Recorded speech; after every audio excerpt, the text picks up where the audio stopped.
নমস্কার বন্ধুরা, কেমন আছেন সবাই? নতুন একটা ভিডিও সকলে স্বাগত জানাই। আজ রবিবার, আর বাজার থেকে এসে বাড়িতে বসেছিলাম। হঠাৎ করে একটা জিনিস মনে পড়লো, তাই তোমার সঙ্গে শেয়ার করতে এসে গেলাম।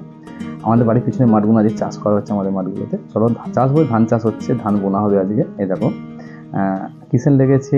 আর গ্রামের মানুষরা সকলেই জানে ধান কী করে রোয়া হয়, কী করে বোনা হয়, কী করে কাটা হয়, কিন্তু শহরের কালচারের মানুষরা জানে না, তাই তাদের জন্য ভিডিওটা একটু শেয়ার করে দিও। আর তার জন্য ভিডিও বানালাম। এই দেখো সবাই ধান চাষ করছে, মানে ধান রুইছে এখানে।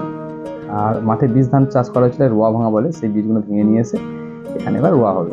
আর প্রত্যেকটা জমিতে আজকে ধান রোয়া হবে। আর এটাকে বলে রোয়া ভাঙা।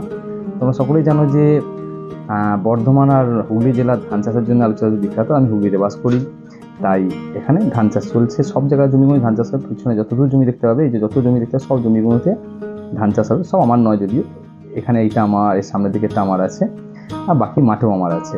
সব আমার হাতে যতগুলো জমি আছে, সব কটা জমিতে আজকে ধান চাষ হয়ে যাবে। এই যে সামনের জমিটা এখন ফাঁকা পড়ে আছে, ওটা তো এই ধান আজকে বুনে দেওয়া হবে। আর পিছন দিকটা তোমার দেখাই, আমাদের বাড়ির ঠিক পিছন দিকটা, এটা আমাদের বাড়ি ঢোকার এন্ট্রেন্স রাস্তা আর কি।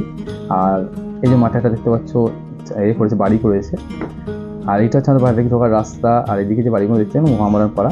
আমরা সকলে একসঙ্গে থাকি, আমাদের হিন্দু মুসলিম বলে কিছু হয় না, আমরা মিলেমিশে থাকি। আর এটা আমাদের বাড়ি ঢোকার রাস্তা, দেখতেই পাচ্ছ, এটা আমার বাড়ি।